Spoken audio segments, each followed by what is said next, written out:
Bonjour, manga pour la chronique d'aujourd'hui. Je poursuis à mon rythme la lecture de 20th Century Boys d'Urasawa Naoki avec le tome 4 de l'édition Deluxe, comprenant donc les tomes 7 et 8 de l'édition originale. Et autant le dire de suite, il me paraît tout de même un bon cran en dessous que celui qui précède. Ça reste plus que lisible, hein, et je l'ai lu avec plaisir, oui. Mais certains procédés tenant du gimmick m'ont un peu lassé cette fois. Le scénario reste diabolique et efficace, mais expose parfois sans doute un peu trop ses ficelles. Ces dernières, parce que visibles, ont donc éventuellement quelque chose de cordage. Évidemment, vous vous en doutez, pour causer de tout ça, me faudra spoiler à mort, hein. Le tome 3 avait très bien fonctionné sur moi, et pour deux raisons essentiellement. Le choix de zapper le récit des événements du 31 décembre 2000, tout d'abord, ce qui était frustrant, oui, mais délicieusement frustrant. Ensuite, la mise en place d'une nouvelle trame narrative en 2014, tournant beaucoup autour du personnage de Kana, que l'on pouvait à ce stade considérer comme un nouveau personnage, le bébé avant ne comptait pas vraiment, et central donc, et surtout particulièrement sympathique et attachant. Or, ce tome 4 prend assez vite le contre-pied de ses choix du tome 3. En effet, Urasawa Naoki décide donc de revenir, et plutôt que ce que je pensais peut-être, aux événements du 31 décembre 2000, le soir de la fin du monde qui n'a pas été la fin du monde, mais en tout cas du grand bain de sang. Et ce qui devait soulager la frustration éventuelle du lecteur s'avère finalement bien trop faible pour pleinement satisfaire, à mes yeux du moins. Que Kenji et sa bande soient des terroristes aux yeux des médias, cela fonctionne toujours. Camille et son parti récoltent les lauriers pour avoir défait une menace dont nous savons pertinemment que c'était eux qui l'avaient suscitée, ça n'est certes pas sans saveur. En fait, et là où Urasawa se montre sans doute tout particulièrement habile, le lecteur ne peut sans doute qu'être envahi par un terrible sentiment de révolte devant l'injustice des événements. Mine de rien, le fait est que beaucoup d'œuvres, quelles qu'elles soient, jouant de ce procédé, ou tentant de le faire, se montrent bien moins convaincantes à cet égard. Jusqu'ici tout va bien ? Peut-être. Au regard de cette sous-trame, il y a cependant quelques choix qui passent moins bien, et c'est ici que déboulent les spoilers. L'idée que le robot atomique de 50 mètres de haut et de 1000 tonnes s'avère une complète imposture, pas grand-chose de plus qu'une montgolfière, me laisse en effet un peu perplexe. Sans doute s'agissait-il de retourner au réalisme par rapport à la féerie puérile de Kenji et ses copains écrivant le futur, ce qui participe probablement d'une certaine cohérence de l'œuvre. Le problème est qu'en l'état, le fait que le robot soit ce genre d'imposture me paraît moins crédible que son authenticité supposée jusqu'alors. Le souci, s'il y en a un, n'est donc pas forcément dans la BD, peut-être n'est-ce un problème que pour moi. Je ne suis d'ailleurs pas bien certain de ce que je reproche à ce choix au juste. Il est sans doute trop tôt. Sur cette base, les possibilités sont ouvertes, et l'auteur ayant jusqu'à présent réussi à me surprendre plus qu'à son tour, sans doute vaut-il mieux attendre la suite des opérations avant de balancer un quelconque jugement à ce sujet. Mais d'autres procédés, tout particulièrement dans cette sous-intrigue, au regard de la construction de ce tome, c'est bien sûr essentiel dans la trame globale pour ce que l'on en sait, m'ont paru clairement lassants cette fois, et c'est la succession rapide de cliffhangers bien trop artificiels.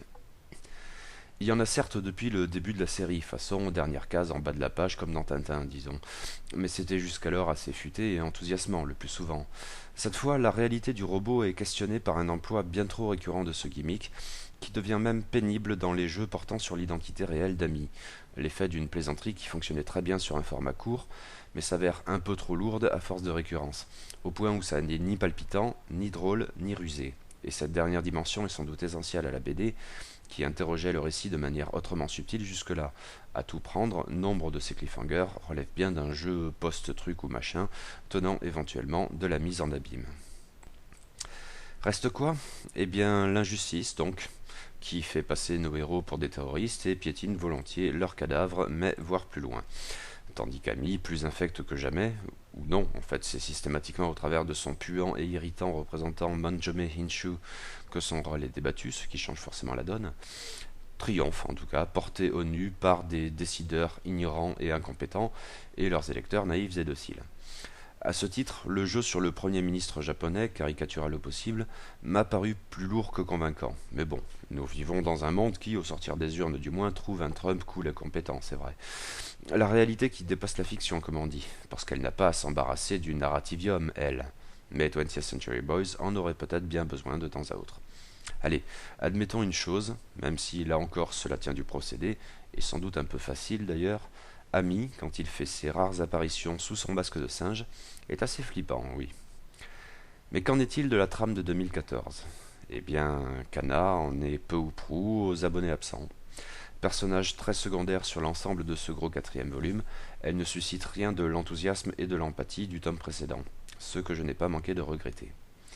D'autant que, en contrepartie, Urasawa Naoki met d'abord l'accent sur la sous-trame qui m'intéressait le moins dans le volume précédent, celle impliquant Ocho, pardon, Shogun, puisque même vieux, il est plus que jamais en mode gros badass, et le mangaka naïf Kakuta, lesquels s'évadent comme de juste de cette luciole des mers dont on ne s'évade pas, ersatz d'Alcatraz avec tous les pensifs de l'aventure carcérale. Shogun en tant que personnage m'indiffère totalement. Trop héros pour être un héros intéressant dans le contexte de 20th Century Boys. Quelques traits ça et là tentent d'injecter un peu de mystère à la trame, en la reliant de manière marquée au récit des événements du 31 décembre 2000. Pour l'essentiel, c'est donc Shogun qui raconte, mais ça ne m'a pas emballé. Et sinon, eh bien, Urasawa Naoki lance encore une autre sous-trame en 2014, avec une nouvelle jeune fille, mais bien moins attachante que Kanna. Koizumi est une lycéenne médiocre et somme toute standard, et une groupie sans guère de centre d'intérêt en dehors de ça. Un personnage délibérément ridicule. Le hasard, forcé par les besoins de la narration, oui, normal, l'amène cependant à s'intéresser à la bande Akenji et aux événements du 31 décembre 2000.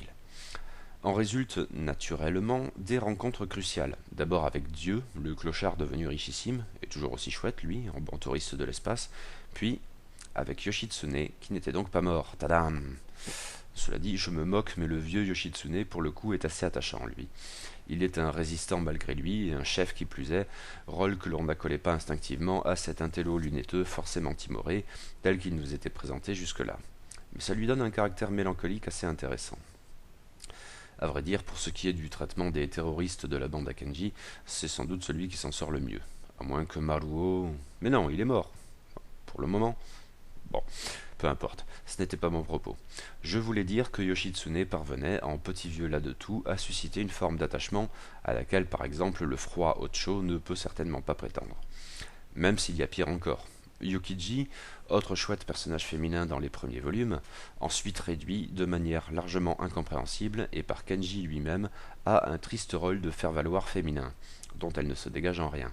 En tant que tante de Kanna, elle porte avec la jeunette tout l'espoir du monde, comme on dit, et ne fait rien d'autre. Un beau gâchis, j'espère que ça s'arrangera par la suite. Mais Koizumi, donc, un personnage qui se veut comique, tout particulièrement dans ses traits ultra-expressionnistes, mais qui globalement tombe à plat en permanence. Enfermée du fait de ses curiosités malvenues dans une sorte de Disneyland dystopique tout à la gloire d'Ami, et c'est là qu'elle fait la rencontre de Yoshitsune, elle y est promise à un lavage de cerveau qui devrait être glaçant, mais je n'ai pas l'impression que le récit use au mieux de ce cadre prometteur, pour l'heure en tout cas. Sauf sans doute en ce qui concerne les expériences de réalité virtuelle à laquelle est soumise Koizumi, et tout particulièrement la dernière à la toute fin de ce volume, qui amène la lycéenne de 2014 à rencontrer Kanji et ses amis tout gamins à la fin des années 60. Elle s'immisce comme elle peut au sein de leur petit groupe de garçons. Et là, il y a quelque chose d'intéressant, dans ce flou autour des événements narrés, quelque part entre flashback, voyage dans le temps ou mise en scène totalement biaisée. L'attitude de Yoshitsune en rajoute d'ailleurs une couche à cet égard. Ce qui pour le coup m'a paru assez bien vu. Reste à voir ce qu'en fera ensuite l'auteur. Qui, en attendant, conclut ce quatrième tome sur une nouvelle série de cliffhangers rapprochés. L'effet dernière case en bas de la page comme dans Tintin, oui, mais puissance 10. Ce qui me laisse un peu perplexe. Ou plus exactement, de plus en plus. Globalement, ce quatrième tome n'est pas mauvais.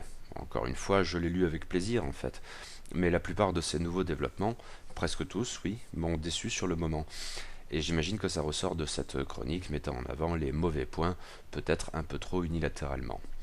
Mais voilà, il y a ici une succession de choix narratifs parfois relativement hardis, quand ils ne sont pas trop convenus, et qui peuvent à terme s'avérer intéressants, sans doute, mais qui pour l'heure ne m'ont pas vraiment satisfait. Et il y a donc cette crainte qu'à force de jouer des faits divers pour livrer un récit palpitant et tout à la fois questionner les ressorts de ce type de récit, ils deviennent pourtant exactement la formule un peu navrante qu'il est supposé disséquer.